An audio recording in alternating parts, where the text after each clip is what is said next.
Could you talk a little more about sound as far as how it affects us?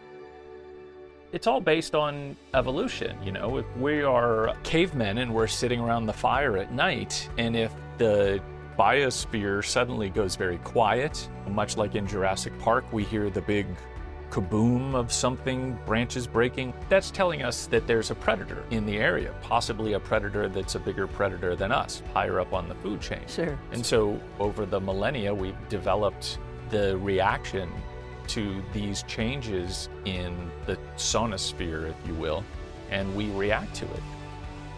And we found through research that we can actually hack into your perception of flavor by what we're putting in your ears. We created an app called the Flavor DJ, and while people were drinking their Propel, they could move a fader to the electrolyte side or to the fruit side and actually change their perception of the sweetness of Propel. It's science, but it seems like magic.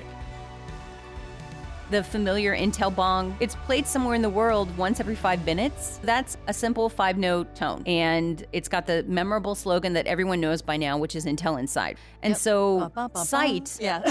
yeah, exactly, right? So sight, along with sound, accounts for like 99% of all brand information presented to consumers. When we talk about measuring the purchase intent difference between like pre and post exposure of sonic logos and music, the propensity to buy grows as much as like 146%.